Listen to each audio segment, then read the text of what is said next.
Hello, and welcome to another instalment of The High Road. My name is Noel C. Blundell, and you're with Remi Blundell. How are you, Rem? I'm pretty well today. How are you? I'm very well, mate. And how has your day been going? Pretty good, actually. We had storm rollover last night, so there's been a lot of debris on the ground and branches. There has been too. Finally, some cooler weather as well. Yes, but today was good. And we've had phone access out too. Our phones weren't working for quite some time. We're all cut off. We're all working blind. Well, that's right. Weren't we? That was something new. Yes, and we had large districts with no electricity too. I think some parts or some towns are still without electricity now. I think you might be right, actually, and it might be just a bit of a practice run for what's coming up. Anyway, today's show is going to be about masculinity. It's a very, very broad topic, and there's been lots and lots of research into the topic. Today, Remy and I are having a bit of a look at just skirting around the edges, actually, and just looking for common ground and some themes to speak about. There's been an increased effort into defining masculinity, and it seems to be a fluid topic, which is moving and appears to be subject to social narratives at the moment. So it's a little bit hard to define. So we're going to have a chat about that today. What are you thinking, mate? It's one of my favourite topics to talk about. I've just had a bit of a love for the topic of masculinity over the last few years because it's resonates with me, but also I think it's one of the answers to solve almost every problem is masculine excellence. So, yeah, well, we certainly could do with having some deep discussions in relation to what it actually is. Yeah, well, that's right. Because it seems to have gotten really, really wobbly over the past, say, 50 years or so. It was very definitely defined throughout the two world wars in the last century. That was the First World War in 1914 and the Second World War, which began in 1939 and finished in 1945. And through that period, society had very distinct definitions of what was masculine and what defined a man. And of course, that was protecting marriage, bringing up children, working, and going off and family provider. Putting your life on the line to protect your country. Yeah. So that was very, very prevalent, and those values, extended well into the second half of the 20th century too, through the 50s, 60s, and 70s, till we had the sexual revolution it didn't take hold until late 69, 1970. Where definitions of roles in society, both masculine and feminine, started to move a little bit with the introduction of oral contraception. Yep. Which they're saying now, some 60 years later, that the changes the oral contraception made to us as a culture, as a society, and as a culture, is still being discovered.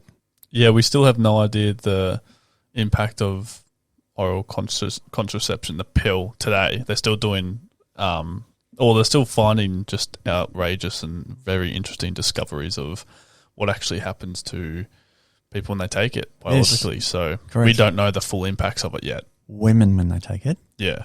Correct. Dr. Sarah Hill, or Professor Sarah Hill, has done quite an extensive amount of research into that area. And her research is indicating that when oral contraception is basically a form of hormone, and it tricks the female body into believing that they are already pregnant, which turns off a lot of other chemical mechanisms in the woman's brain around sexual attraction and around arousal and around reproductive mechanisms.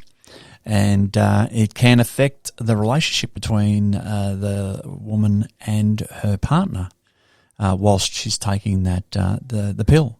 So all this really interesting stuff starting to come up around the ramifications of oral contraception, and Dr. Sarah Hill is alluding to the fact that maybe we should start studying it a bit more holistically to actually have a look at what is actually going on. But nonetheless, it has changed our culture significantly since its introduction. For the first time in living history, that females have been able to take control of their ability to conceive, and therefore discovered a newfound freedom to move forward. And well, that's right. And I think it's had a huge impact on what governs appropriate feminine and masculine behaviours, because the parameters have been shifted so much since the release of the pill. So. Oh, yeah, I agree. And I think that's been a slow evolution as a consequence to the oral contraception. You know, because that freed up a lot of time, and women weren't so restricted. Restricted's the wrong word.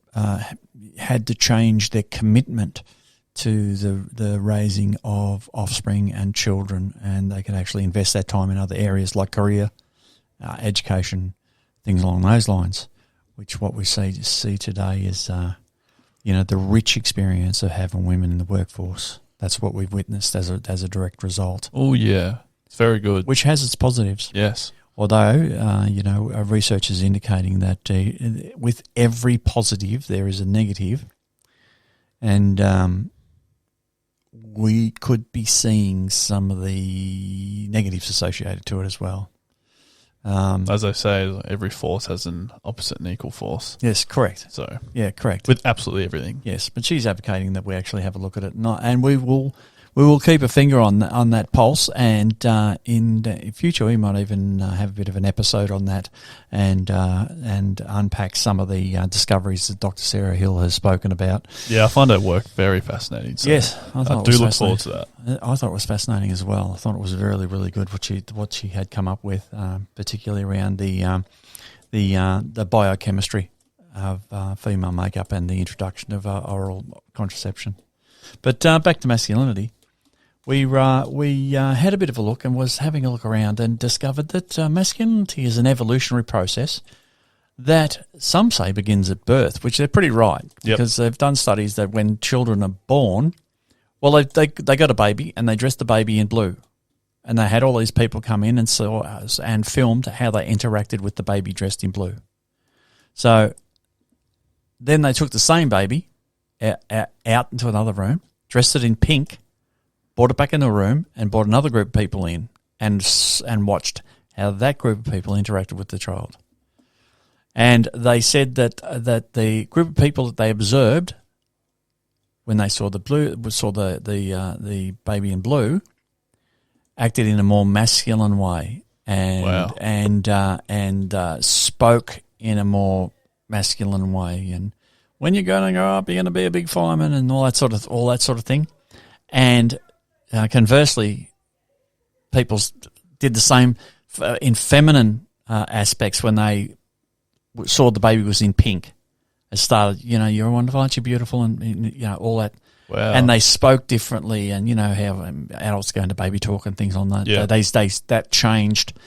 Their behaviour changed. The adults' behaviour changed. Their language changed. The pitch in their voice changed, and it was totally different from one to the other, which suggests scientifically that the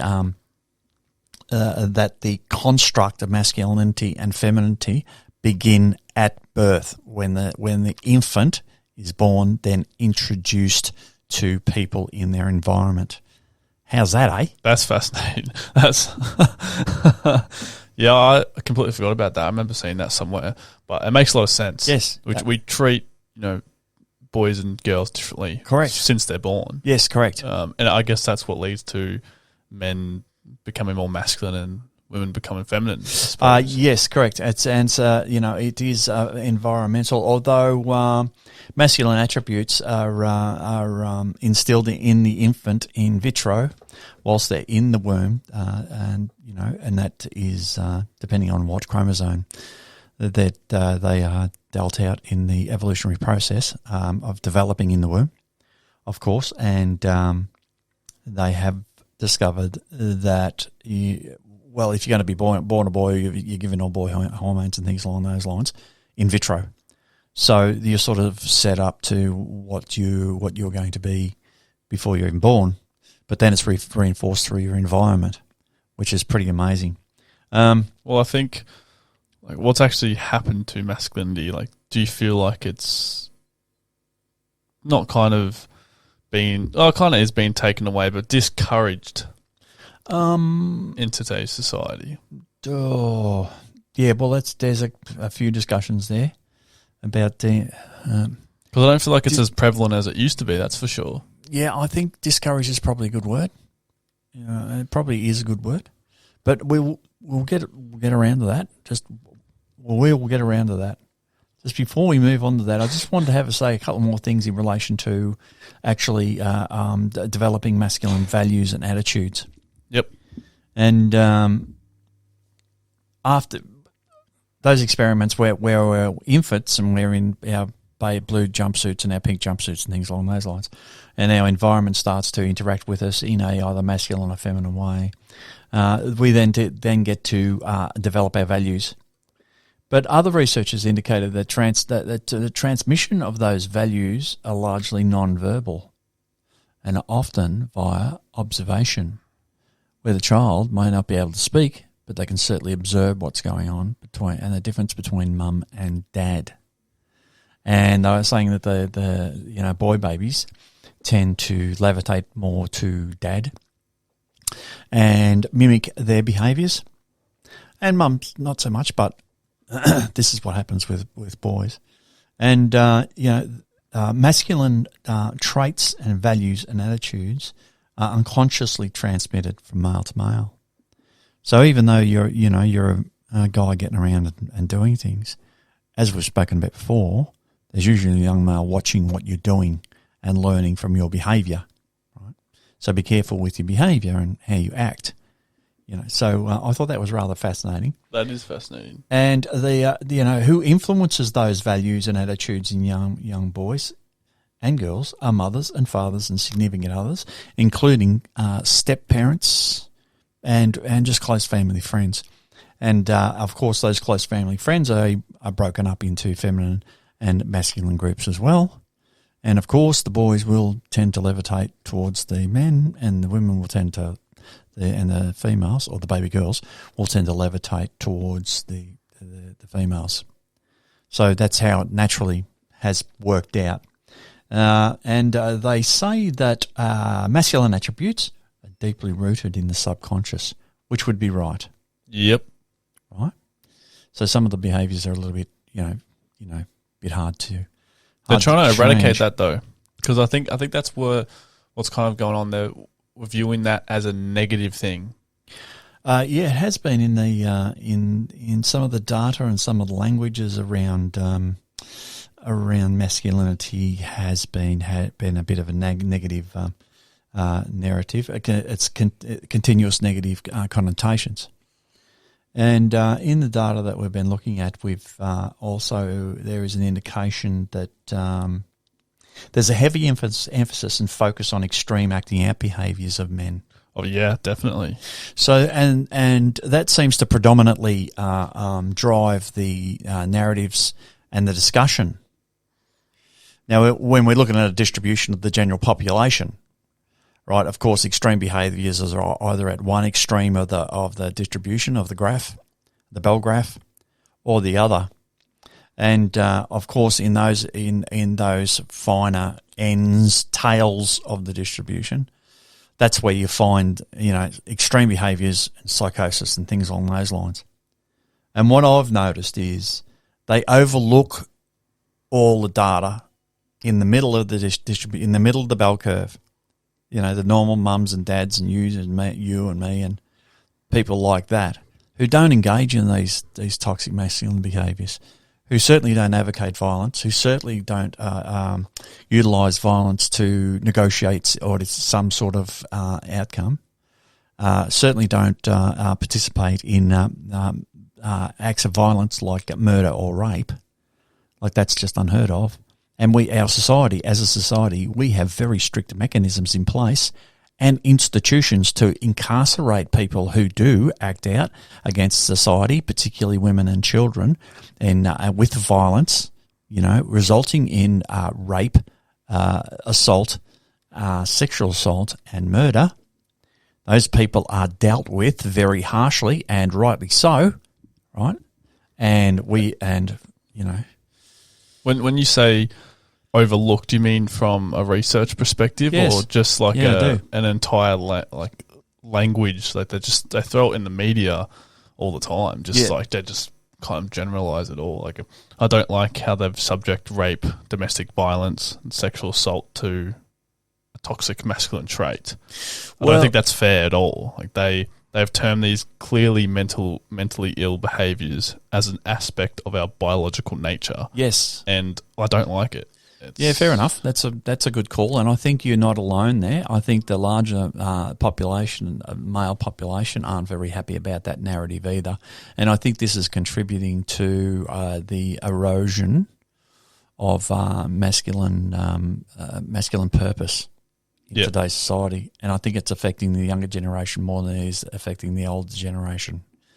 We might speak to that to a minute. I'm thinking that the younger generation, this is confusing them as to what is their purpose in community, what is their role in society. And they're coming up through primary schools, secondary schools, and into undergraduate courses. And the ones that make it there, because a lot of young men haven't got the confidence or to go and into undergraduate courses and achieve in the higher education environments, they're just not doing it. They're just going in there and going, bugger that, I'm not doing it.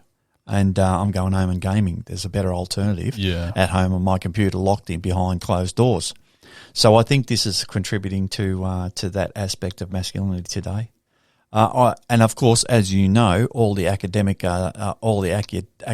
journals and papers that are produced are concentrating on those ends of the distribution that we were speaking about. When you're looking at the bell graph, they're looking at the extreme behaviours. They're writing all the journals and scientific data of today on those extremes only, then applying them across the general population, which I don't think is an accurate estimation. So what they call that in research is called generalisability.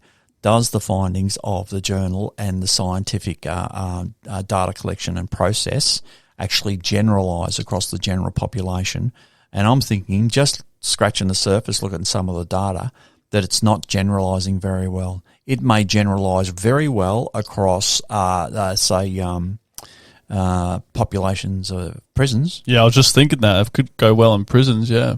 It probably would generalise very, very well, but not across the general population. And I think the general population the general population of males out there in the community has been largely overlooked. And I think this is where the discrepancy is starting to pop up. It's not, I don't know if it's funny or not, but we've spent a lot of time looking at research papers. Yep. And we've written loads and loads of our own. And it's just interesting that when you look at a research paper that's on such a controversial topic, people kind of stand back whenever you mention it. You actually get into the research, most people are reading it and going, oh yeah, that all makes sense, and this and that and that. But we've looked into the ethics of research papers, and we can read between the lines and all the statistical processes and what actually goes into a paper. You can actually kind of pick apart what's going on, and that's what I'd like to do in the research a bit more, is really get into the depths of the paper and see what's kind of happening. Because they mention it, like everything that say, not a benefit, but something to consider for future research. They mention like what they couldn't do in their paper. Limitations. Limitations, that's the word I was looking for. So they always mention them all the time. Yep. Whether it's a limitation in their detection of a behaviour, or like even in our episode on depression and mental health, we mentioned that like there was a limitation in the detection of major depressive disorder for men and women. Yep. So it's everywhere, and some people don't really think about that because they don't know. But and some of the consistent limitations that does come up is they are questioning whether it's generalisable. But that's at the limitations are written at the end of a very long academic paper, and you have to read a lot before you get to the limitation section, which is usually one of the second last paragraphs of the entire document in either discussion or conclusion. And you have to get to that point to read whether this would apply across the general population. In getting to that paragraph, you got to go through a lot of information. The information on the way to that paragraph is usually very negative towards the general masculine members of the population. Yeah, well, I was just reading a little blog post that someone's put here, and they said deconstructionists are aimed at tearing down gender roles, and they outline that it's often at the expense of traditional masculinity. There you go. That's exactly what we were just talking about. Yeah, and I think that's where I think this is where some of the problems lie. I think a drop in masculine presence can be, I guess, in the hands of a lowering of testosterone levels as well. Oh, that's right. You want to speak about that for a moment? We've had, testosterone levels are at an all-time low. I'm not the only one saying that. That's Dr. correct. Sarah Hill said the same thing. Yes, they are. And I was having a conversation with a friend just yesterday, and I was talking to him about it, what do you think about testosterone levels? Because me and my friends always talk about testosterone and how we can increase it, or looking at ways that what it does on the body and the benefits of it, or whatever. And he told me something that I didn't know about before, is that 50 or 60 years ago, our testosterone levels were very, very high on average. We had a very high average testosterone level, and fast forward to today, because we have such low levels, what they did was they changed the average of testosterone a man should have. So it's not at the high average as it was back in the 1950s or 60. They've just lowered it so people wouldn't feel so bad about it. So you go visit someone, doctor, whatever. Oh yeah, you have low testosterone levels. It's not low anymore. It's average, if that makes sense. Wow. So when I heard that, I could not believe it. I was like, you're joking. Isn't that worrying for anyone? Well, there has been people coming out and saying if we continue along this trajectory of annual reductions in sperm production, we potentially will have a sterile race inside, I think it was 10 or 20 years or something astonishing, concerning. Yes. And some of the reasons why they have been suggesting that it's potentially diet. But there's some other people out there that are also saying that it can be psychological as well. So I'm a bit of a believer that it'll be a combination of those, a number of those things, because we're complex. I believe it'll be psychological, biological, and environmental. Yeah, and I think potentially emotional. Yeah, I think environmental is a huge one. We have an epidemic of devouring mothers nowadays, overprotection over the kids, which all contribute to everything. Are you talking just children in general or male children? I think it's a bit more detrimental to the males if there's an overbearing mother. Yep. I don't really know the full extent of it on young girls. I kind of just looked at it from the male perspective when I was watching videos and stuff. That's all they really spoke about anyway. Yep. Well, I have looked into that a little bit, and there seems to be a growing fear of mothers actually letting their young men go out into this society with the harshness that's being dealt up for young men, and the lack of direction, lack of purpose, and the inability of young men to be able to get out and spread their wings in the society to actually find their ground. They haven't really had that ability to do that.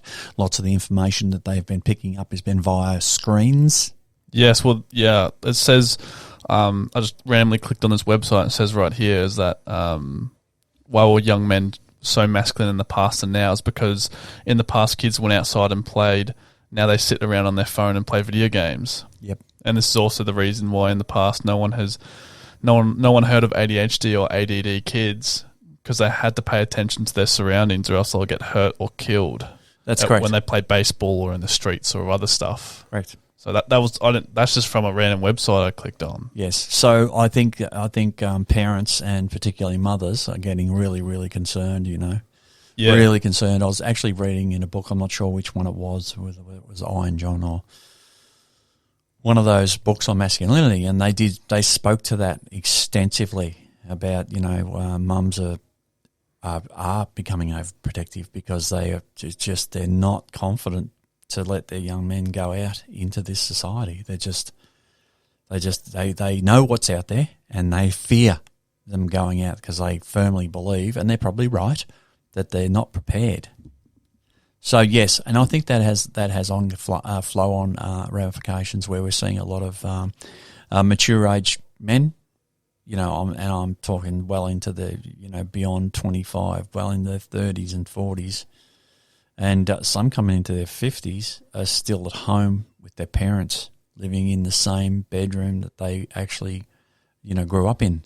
Yeah, well, when I'm just having to think about all my friends now, especially the ones that are still at home, and majority of them are fear of leaving, a fear of the mother letting their children into the world. Yep. And I can totally understand that rents are really astronomical, and it's very difficult for young people to get into the home buyers market. I totally understand that. But there are ways and means to be able to accommodate yourself through communal living and, group people rent a house and then split the rent. And there is quite a bit of that is possible. It is possible to go out and live on your own. It's just that I don't think these young men are being encouraged to do so. They haven't been encouraged to go out at all. I think now children that are asked to go outside and play view it as a punishment. Yeah, and wow. And also I think it's become so ingrained in children's lives that you stay inside and you entertain yourself via a screen, that it doesn't even come into their perception that there are other things out there. Yes, there is other things out there, but predominantly I spend time in front of a screen. Yeah, I knew family members like cousins and whatnot that had screens by the age that were 2. And I didn't get my first phone to maybe 13, and the thing wouldn't even work that well. It was like not touchscreen. Yep. I could barely text. Yep. Couldn't hold anything. It'd turn off randomly. Well, there is a gentleman at the moment who's been studying phone usage in children, and his name is, pretty sure it's John Hyatt. John High, is it? Here it is. His name is John Haid, Haidt, and he's been doing quite a number of talks on the use of mobile phones and unfettered internet access by children. He is also doing discussions in relation to dopamine spikes through the use of screens and social media, and the detriment to children. And that phone you just described didn't have a touch screen, hardly ever worked, but you could ring up, you could make a phone call on it. Yeah, I could call you or mum or grandma. And you could send texts on it. Yep. He strongly recommends that that's the type of phone that you buy for your child if your child has to have a phone. And, it's debatable whether a child needs a phone, particularly if they're supervised all the time. I think a lot of children that do have a phone, and they are getting phones very, very young today. Yeah, they're more or less just an electronic toy, but it has long-term ramifications with spikes in dopamine and dopamine addiction. That little reward chemical that our brain gets flooded with every time we get a like, things along those lines. It's like a drug. Well, that's correct. And with every drug, there is you get immune to it, all right? And you want more. So how do you do that? Anyway, that's a discussion. That's a fellow who's done a bit of work, and he's quite fascinating. But I think it's directly in relation to the lack of masculinity or lowering of testosterone levels. Is that kids don't play, and because the world is portrayed on media as a very dark place, it's got everyone very concerned. And I understand, like, that's what the most worrying thing about the whole overprotection of parents and mainly mothers is they don't know they're doing it. It's like they love their children so much that's actually to the deficit of them. Yes. And they don't know they're doing it. Yes. And you can't tell them because, like, they love their children. Yes. And so it's like mothers are not, they're like not even at fault because they just, well, obviously they have to take responsibility for it, but it's like, how are you going to tell your mother to let the child go that they love so much, if that makes sense? Yeah. It's like, it's a very weird thing to kind of get into, or even convince parents, because parents usually get a bit defensive about raising children and their practices and whatnot. So very, yes, absolutely, very, because children are an extension of you. Yeah, and not everyone thinks like you, and when you become a parent, it is actually your turn to raise someone in the way in which you see fit and who you think you'd like that person to be.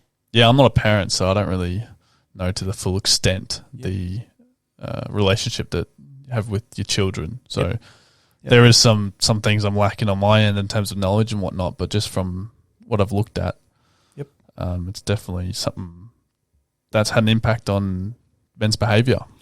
Yes, it does, and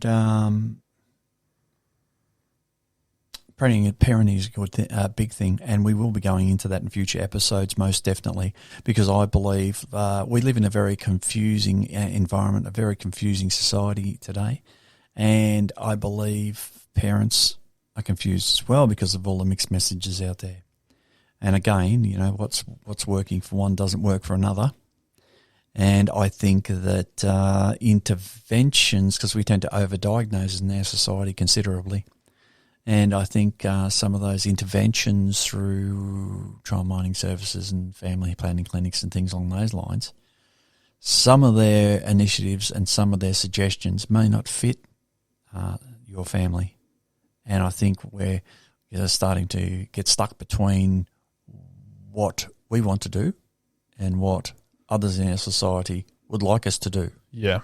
And so I think there's a bit of a juggling act there, which is creating a bit of confusion in the middle. But I want to talk about that in another episode. As we said before, scholars have been grappling over defining masculinity for quite some time. And definitions are still being defined today because we haven't got a clear definition. Which is very interesting, because if you look up masculinity, and I'm sure if anyone just looks up masculinity can't be mentioned in a positive light without highlighting the negatives of it first. Yes, well, that's how it's being portrayed. That's how it's portrayed always. And, of course, you and I have had many discussions in relation to that and in relation to the negative connotations associated with masculinity. And we need to speak to the positive, and that's the underpinning philosophy of why we have this podcast and of why we launched Amen. Yeah, it'll be a key focused area for us for sure, is the appropriate masculinity. It's one of my favourite areas. Yes, yeah, absolutely. And like everything, in every form of appropriate behaviour, there is also appropriate masculinity as well. And I would like to state that 98% of men portray appropriate masculinity traits. Right. Anyways, there was some research come up in the biblical aspects of manhood, Christianity and theological aspects of manhood. There's been considerable amount written on manhood and the Bible and theology and masculine roles and things along those lines. Of course, when you get married, you are married in the eyes of God. So, of course, they're going to have a lot to talk about around manhood and your role. Of course they do. But some interesting things come up. There was a gentleman that I was looking at his paper on how to raise his son and to educate his son on manhood from a biblical perspective. And he come down to 4 pointers that he wanted to get across his son. He was saying a biblical man is a leader, a lover, a provider, and a protector as fundamental core values. I think that covers it pretty well. Yeah. I didn't go deep into the document that he'd written, but I think that'd be very interesting.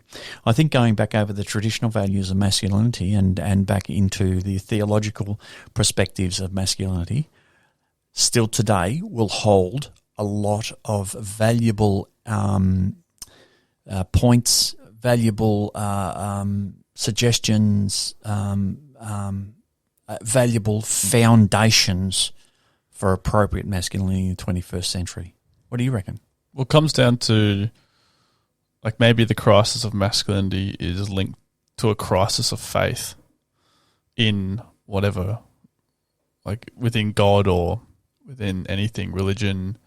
It doesn't have to be God or religion, like, it could just be spirituality. Yes, but it could come down to a lack of faith. Yep. Like, and people aren't really thinking I was made by God. It's just I am who I am, and and then I could change or whatever. Like, and people can change. I'm not saying they can't, but it's like it can be linked to a lack of faith and not finding God and whatnot, and loving who you are and identifying with what you are and what your roles are and stuff. Because that perfectly summed it up, and that's how I got onto masculinity very strongly. Was obviously we spoke about it heaps throughout my teenage years and over the last couple of years at uni and whatnot, so it was always a fascinating topic, but I really learnt a lot about how to be an appropriate masculine person was in my first relationship.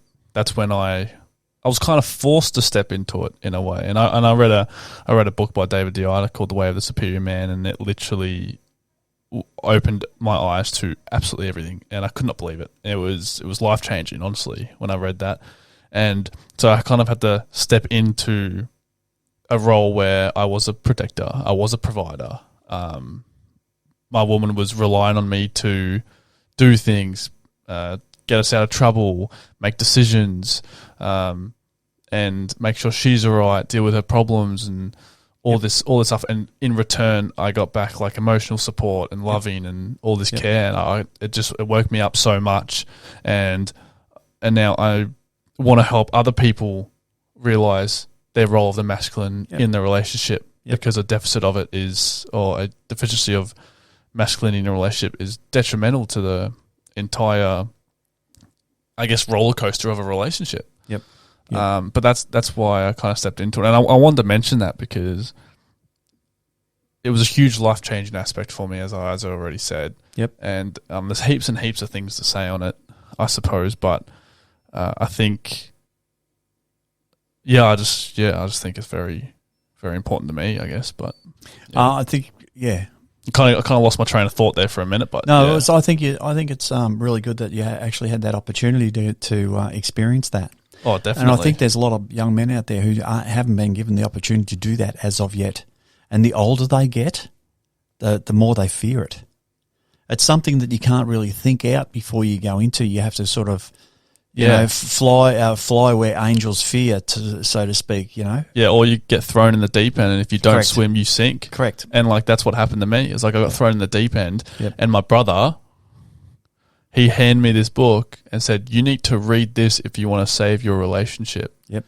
And I read it, and then from every day onwards, and it wasn't a hard read or anything, my relationship just thrived. Yep. And I could not believe it. And I stepped into my masculine, and then in response, my partner stepped into her feminine. Yep. And it was just an unbelievably awesome experience of not just a materialistic connection, but it was a spiritual one. Yep. Something that was much deeper than the average, I guess, relationship at my age. Yep. And so, I kind of picked up all these traits and all these masculine behaviors, and I realized, well, like, I don't feel so bad. I don't feel so indecisive. I'm not so agreeable. I'm here for a purpose. You know, it gave me a purpose with a partner, and now I want to help other men realize that you can step into your masculine self and identify with that core of yours to get you out of not just trouble in relationships, but trouble in real life. Actually, it's not to get you out of things exclusively. It's actually to support and give you the foundation to thrive. Yeah, that's much better the way to put it. In every aspect of life. Yeah, that's why I think it's parenting, relationships with your partner, with your family, with your community, with your environment, how you interact with your environment, how you eliminate indecisiveness out of your life, how do you approach your work, how do you approach your business? It gives you a foundation to lead, a foundation to forge a significant pathway into your community and into your environment and into your life, and march off into maturity with confidence, taking on natural leadership roles, That's what it's about. The foundation. That's the places. Puts the foundation of that in place for you to go forward. Yeah, well, because I was always a bit. Well, that's exactly right. And I was always a bit blurry, like in a relationship. Like, what do I do? I'm kind of just there. Yep. You know, like what? Do I have an actual reason? Like, I guess to be there, because relationships have changed so much now. The feminine can live quite happily without the masculine. They don't have to hunt food. On the surface. On the surface, yeah. And well, life's not so hard to survive anymore. But now I was just thinking, well, you know, we have technology's made it a lot easier. Washing machines and dishwashers. Yes, of course. And now we have home delivery for food and stuff, everything. And I wrote about that in university.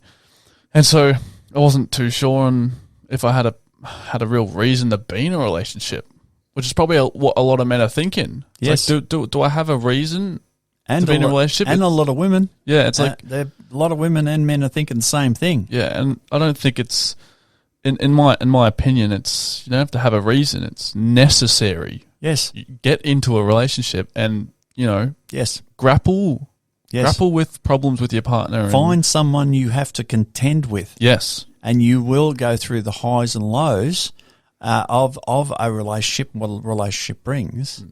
But you're going to the depths of love and the depths of human experience and the depths of learning and understanding your partner. And in turn, you'll learn and understand yourself and start to grow as a holistic being. Yeah. If you hide yourself away in rooms and don't engage in human interaction and relationships, particularly with partners of the opposite sex, you're hindering your ability to grow exponentially. Yeah, and I grew exponentially. I turned into a man I thought I would never, ever reach. Correct. And one of the main things was I was always trouble with my decisiveness. I could not decide anything. Yep. Umming and ahhing and worrying about too much junk. Yep. And stuff.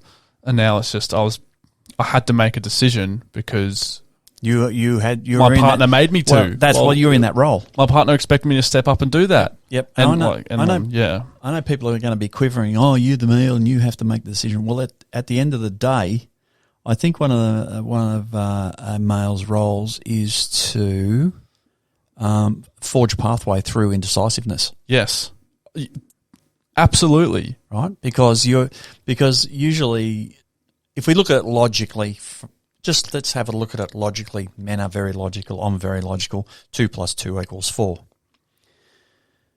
If your feminine energy, your wife, your partner there has children that she's looking after, trying to feed and trying to water and make sure they've got shoes on their feet and they're safe and they're not running on roads and they're right. I think it's the man who's got to be paying attention to the bigger environment around the family and around his wife and around his children and what is going on. And when I think he's working in more of a bigger picture perspective, right? Where his partner, wife, female is looking at the immediate crises, you know, food for the children, food for her, food for them, you know, shelter, warmth, wealth, health more than wealth. Sorry, that's more of an external thing, the wealth. But and I think the masculine, he's paying attention to the broader macro environment, so that you know when indecisiveness comes into the picture, I think that men are better suited on the spur to go. We're going to do this, right? Yep. And then everyone makes it through the fog and out the other side to achieving the goal, whatever that may be. Of course, there's negotiation with your partner. Of course, you have to take your partner and his needs into concerns.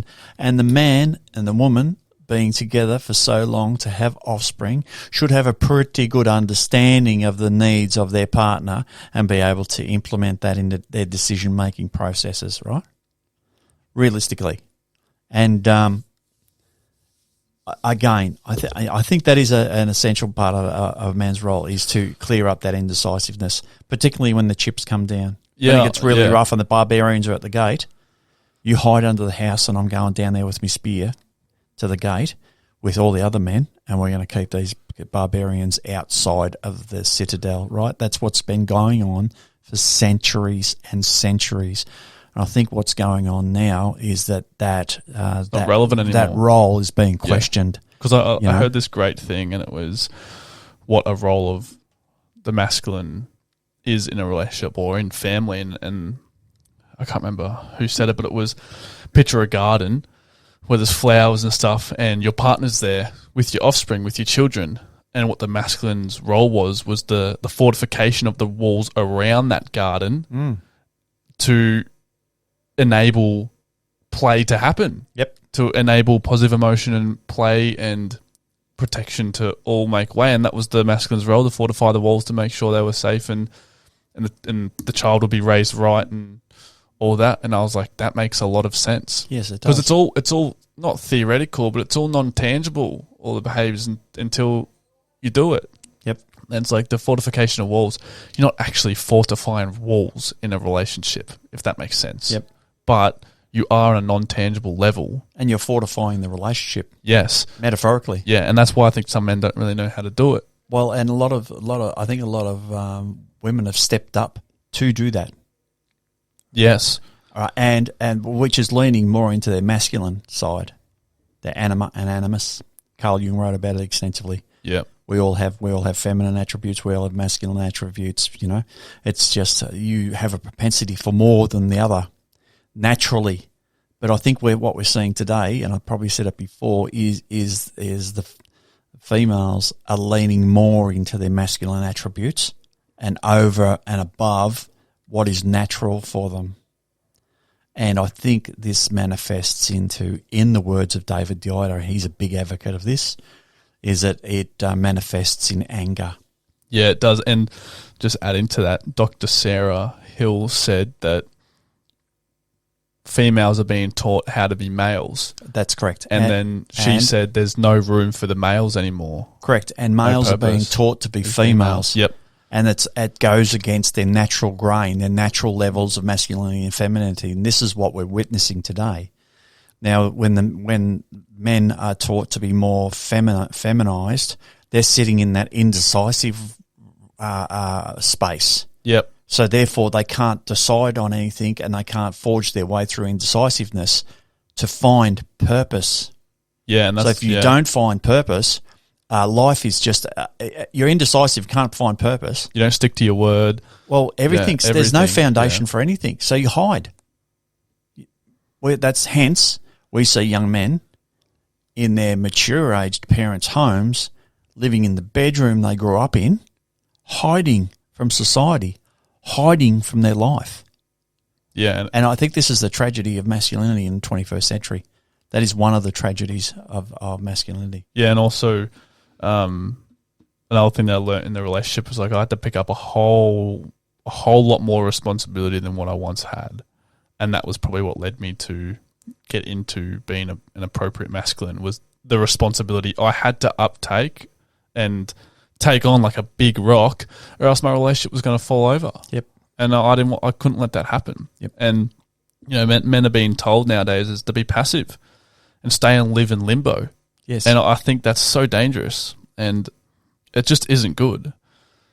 For example, I saw a social experiment where they were testing social awareness, and they did it on a few men and a few women. And it was a guy. They had a young boy walk down the street, and then a guy, it was all an experiment, come up and took the young boy away like a fake kidnapping.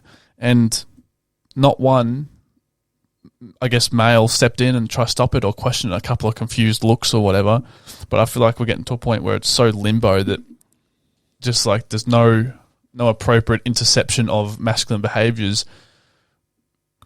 could save lives, if that makes sense. Yes. And I feel like that's the extreme of where masculinity could go and has gone, is like the appropriateness of it has saved lives, but the detriment of it has taken lives. Yeah. So there's been a huge confusion of what appropriate masculinity is. Correct. And being passive and being limbo doesn't work. Like, you can't just be comfortable. Like, I get pretty unhappy when I don't even know what I'm doing. Like, I have to have a purpose. I have to strive forward. I have to reach new goals. Yes. And through that, I want to help people realize that this is actually the answer to pretty much all of your problems, I reckon. It's just masculine. For young men. For young men, yeah. Yes. It's like between ages of 15 or even younger, it's like they need to be taught some appropriate masculine roles. Yep. And behaviours. Yeah, and behaviours. That's What do you think about that? I think it's a great idea, and older men need to start speaking to that topic, and they actually need to start looking into their childhoods for pointers of where they got their masculine values from. I went out and spoke to a number of gentlemen in researching the book on appropriate masculinity, which is currently under draft. And I spoke to a range of gentlemen in relation to their history and their growing up experiences with masculine role models in their family. And they and all of them come up with, well, Dad was usually too busy and working, but their grandfathers played a very significant role. And all of them had a friend who they'd go and visit because Dad was too busy or Dad wasn't there or whatever the case may be. And one of the attractions of that friend was their father was very interactive with them and their friend as well. So, and they had that, and that's where they got their role models, values and attitudes from their friend's father as well. Now, it was funnily enough, another thing come up was that that a lot of the friends of, with all due respect, a lot of the friends' fathers that these gentlemen had looked after, they were in a different socio-economic bracket. So they were in a bit of a different position to be able to spend time, money and resources on the young men, and that's when they exchanged those masculine values. Wow. Where a lot of dads were just working too hard to keep food on the table. Yep. They just weren't there. So work takes up so much of our lives, and it takes traditionally takes fathers away from the home. Today, it's taking mothers away from the home as well. So the child really has nothing, and is very young children. And it's dependent on the state to raise them. Well, that's correct. In early education, child centres and child minding centres and things along those lines, which we haven't seen the ramifications or the consequences of that as of yet either. Well, so I could say a few things on it, but I won't. I think we're seeing the early ramifications of it now. Okay, in terms of how do you think that's manifesting? Disconnection from family values. Oh, yes. Generations are not passing their family values on. Yep. Could potentially lead to more misbehaviour in today's society. Oh, yes. It's segregating the family, so people are becoming less social. Yes, that is going on. Technology is being turned to as a convenience to cover up that family disconnection. Okay. I'm just reeling these off the top of my head. Yeah. It could be wrong, but could be right. They're very relevant though. But yeah, that's what happens is like they get the fathers to work and they get the mothers to work, and now the children the parents are turning to an alternative to raise the children. Yep. And it's not based on family values, and that's just how society's gone today. Yes. And it's very hard for one person to work and keep a house going because it's very expensive nowadays. Yes, correct. It's very, very, very challenging. So I feel for those that have to do that because some of them don't want to. They really wish if they could have one of them stay at home and pay for everything, but life's not like that anymore. Yep. And you're right. All those family values and family histories aren't being passed on because there isn't the time there available spent between the parents and the child to be able to pass on those tiny little pieces of family history, and those family legends, let's call them, those stories from within the family, are passed on during the general activity of a day's activities. It's also kept our entire species alive until today. Well, correct. There's stories being transferred between families and communities, and verbal storytelling is now being discovered that verbal storytelling has been the way we've been archiving, exchanging information for hundreds of thousands of years. Yeah. The documentation pen and paper type model has now only been around for, I think it was 150 years. Printing press has only been around 1700. That was a printing press, and that preceded writing. Right, people had to get their hands on a book, learn how to read it. Once you learn how to read it, then you could learn how to write it. So it's been a slow evolutionary process. Yeah. But again, it's only been around for like 200 or 300 years. where, we're quoting, well, our Indigenous members of Australia, Australians, been around 65,000 years. Yeah. That far precedes the printing press. So, yes, and of course, all those family legends and the family history is passed down through parents and significant others, aunts, uncles, and neighbours and cousins and people who are around verbally, but that people aren't having that opportunity. Yeah, and there's heaps of things about masculinity that I guess contribute to the eradication. I don't know if that's the right word, but you get my point. Fatherless homes, media erosion. Erosion, yeah, that's a better word. Yep. Confusion of young men. Yep. Upbringing. Yep. Affluence. Yes. Society in terms of technology, ease of livinghood, just ease of living in general. Mm-hmm. It's like there's multiple things that contribute to the erosion of masculinity. Yes. And I love talking about it. Are they distractions or are they consequences? Not, if you get what I mean. Like if something's too hard to do, you'll find a distraction immediately. Yep. So if masculinity is too hard to do, you'd find distractions to keep your mind occupied and away from looking at that issue, wouldn't you? Yeah, video games. So there you go. They are distractions. So what you're naming just then, I was just some of them. Yes. Yeah, distractions. Yep. Yeah, because Or is it it is distractions, but also I don't know how. But yeah, what do you think about that? I think there are too many distractions, and I think far too many distractions. Yeah, and I think life is so busy now that we're just so consumed with getting all these things done and looking right and being right and making sure that we're not being bombarded with negative comments from everybody from everywhere, and we're trying to be everything for everyone, where all we really have to do is be ourselves and find out what our own path is. Yes.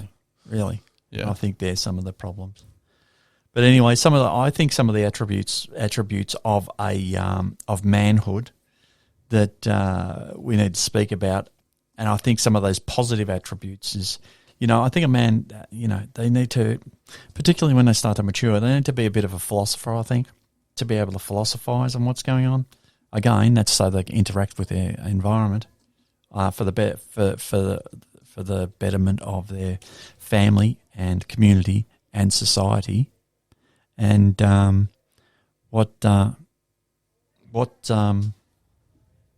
thing I was thinking was, as a part of that is, I think they require the necessity to be able to teach, to pass on information. Yep. Again, I've got down here thinker, which goes into philosophy anyway. A carer. I think men need to care. That's part of their masculine role. I also believe that spirituality plays a big part. Yep. I also believe that they have to be ethical. And another part of manhood is generosity, because it's about bringing up your offspring, rearing your children to be responsible community members that you can release into the community and have every confidence they will lead. They will bring good to the community. That's interesting. You say society and spirituality and stuff, because I was just thinking just then that men get a kick out of risk-taking behaviours. Oh, yeah, absolutely. And society has become so obsessed with safety. Yes. It's beyond a ridiculous point. And also society's taken a much more nurturing turn as well. And not just society, institutions entirely have all turned to a more of a nurturing state. So it's like, where can men exercise their masculinity? Where, most men love getting on a bike and just riding around without a helmet. That type of risk-taking behaviour. Yep.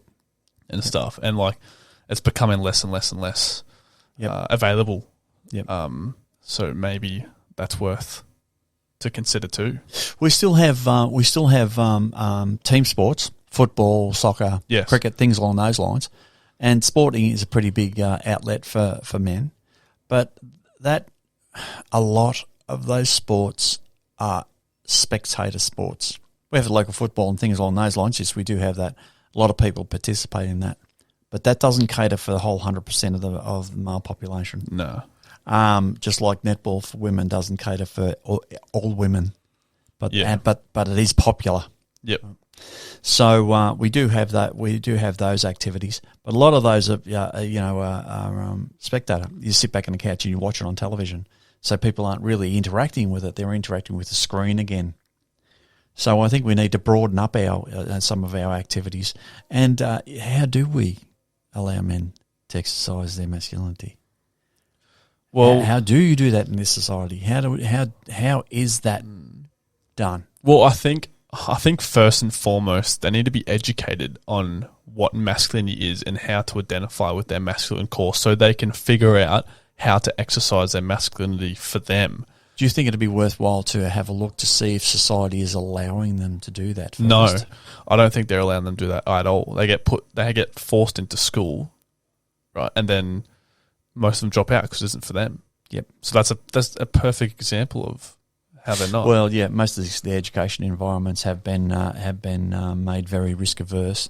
Yes. And they've also been largely feminised and catered to females, because females are very good with English and the comprehension, things along those lines, and they perform very well. Women perform very well academically. Very, very well. And boys have a tendency to be more hands-on, practical, doing things, where women have the ability to conceptualise, reading, writing, things along those lines.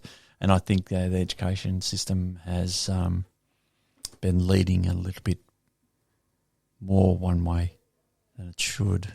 There's a lot of discussion in community around people bringing back technical schools. Where technical schools, you go to work, you go to school, and boys from 12 through to 18, I think it was, they had classes that include woodwork, metalwork, art, things along those lines. It's heavy on sport. But, boys are given an opportunity to work with their hands. That was quite successful. That's even got a negative view of it today. Yeah, it has. Oh, maybe when I was in school, people that turned to VCAL and did all the hard, the woodwork and the metalwork and stuff were looked at less intelligent, which doesn't help. I think that's horrible. Oh, that's right, because they did have a couple of little programs there of welding and things along those lines, didn't they, at your secondary school? I didn't know that. They were looked on as unintelligent. Yeah, well, to be fair, the course work was structured very handsomely. It was very easy. Yep. Not too overbearing, not that much homework, not that challenging.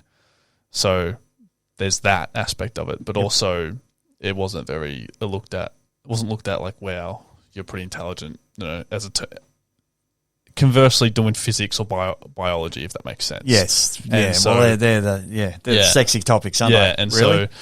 so I don't know what it's like today, but I think it's literally the backbone of our society, men that do that stuff. Yep.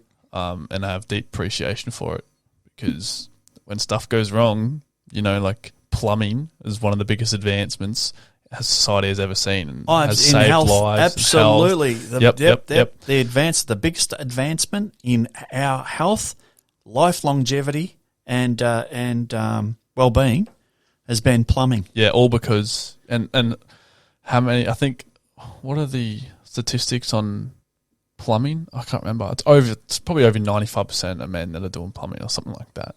Ah, yes, it's a traditionally a men's role. Yes. Yeah. So, and I just looked at that and I was just like, wow. And so I think there's not that much appreciation for those jobs. Yes. Well, and some of those jobs are traditionally male roles. Actually, like putting in lampposts, building bridges, bricklaying, concreting, things along those lines. They're traditionally male roles. Electricians who come and fix out the electricity when a storm takes the electricity out in the middle of the night. Yep. They're usually all men. Yeah. I'd like to get into the statistics of if men are still applying at the same rate to do those hard labouring jobs.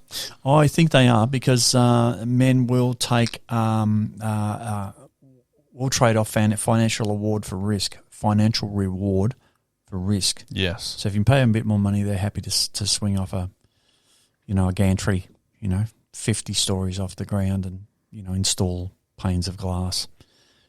High risk for high reward. Men have been renowned for doing that for decades upon decades upon decades. Yeah, I've got a couple of statistics here. Firefighters, 88% men. Construction, 94% men. Combat troops, 84% men. Trash collectors, 95% men. Cable installers, 95%. Road builders, 96%. Iron workers, 94%. Coal miners, 96%. Electricians, 96%. Plumbers, 99% men. There you go. So there you go. There you go. That's the stats. And in finishing, I just wanted to say I just had a bit of a fish around in a website that had gone and they had surveyed 11,000 participants. And it was interesting because they had put up there what females like in men and what they dislike in men. And they were saying some of those traditional values that we've been talking about are rating quite highly. And some of the traditional values that women liked in men were, I got a list here: confidence. They like their men strong. They like them to be protective, playful, authentic, honest, and kind. Some of the things they disliked was bravado, lying, and a need to control. But an interesting point in that need to control was that there was a variation on that. The survey was stating that a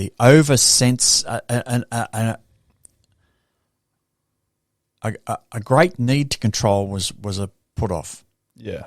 But they did like their men to take subtle control of situations. I was just thinking that very fine line. It was a really fine line, Yeah. and I thought that was really interesting. And yeah, I can get that. I sort of totally understand that because we don't want people controlling our lives totally. Exactly. But I know for sure women are a lot more comfortable when someone's taking the lead, right? And someone's going to control this situation. Even if it's a point, okay, what are we going to do? Let's do this. And then, I want to think about that doesn't suit. Oh, I can't do that. I can't. Okay, well, men will take that into consideration. What's the problem? Well, whatever the situation is, let's jump overboard, but I can't swim. Okay, so we got to take that into the equation. The man wants to take that into the equation. The man will take that into the equation, then make it a reviewed decision, and then you all go together. Yeah, they make the best decision possible on all the information. Once they have all the information, Yes. well, what I think, and this is an opinion of mine, I haven't got any data to prove it, but I think women are a lot more comfortable when somebody is taking that lead, and when they have to take that lead, that I think that angers them a little bit. It's all again around uncertainty. It's all around indecisiveness. Yeah. It's all around that what we've spoken about already. Yeah, definitely. I don't think all women, but I think majority, generally speaking, yeah. I just think it's the nature of the feminine. In my relationship, I had to take the lead, and I had to take not full control, obviously, but I was expected to control situations when they got out of hand, and I was expected to step up. And yeah, you know what I mean. Yes, I do. And look, a relationship between a man and woman is a unity for coming together as one to grow strong. Like to become this one very strong entity, and it's a union, so both members of that union can grow to the best of their ability to reach their highest potential. Yeah, that's what it's about fundamentally. It's not an argument or a war or a game or who's going to win, right? If two sides, man and woman, goes to war, only one can win. That's not. Yeah. Yeah, it's not about winning. No, it's not. It's about harmonious growth, actually, and reaching your full potential. Well, that's right. Well, that might just about wrap that up today, mate. Is there anything else you'd like to say to cap that off?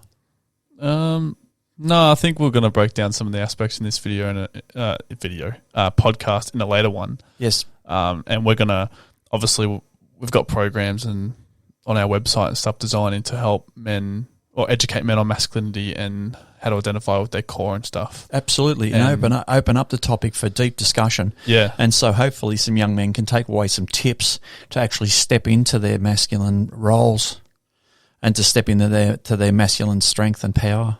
Yeah. And when we say power, we mean so you can stand up and make decisions and forge a pathway forward and lead. That's when we refer to power. We refer to leadership and being an appropriate masculine role model in the 21st century. And we don't mean power as in like exert tyrannical power over other people. No. That's not power. No, we don't. No, we're not talking about oppressing people. We're not talking about forcing our will on people. We're talking about working with people. Yes. And when you step into your power, you're stepping into your leadership, your truth, your being, and your purpose. And with that, you'll forge forward powerfully down the path of the role that you're put here to take. And become a leader. Yes. So then other people can look at you or turn to you or rely on you to Correct. help them and because your lead family them. Yes. and your community need you. Yes. Yeah? Yep. All right. You can find us on Facebook and on our website at Aimed Motivational Empowerment Network. So give us a yell. Hopefully this was an interesting discussion and you picked up some points. Send us a few sentences. Let us know what you think. Stay tuned. We'll be back soon with another episode. Yeah, thank you so much for listening, everyone. You take care, and thank you very much. Bye-bye. Bye.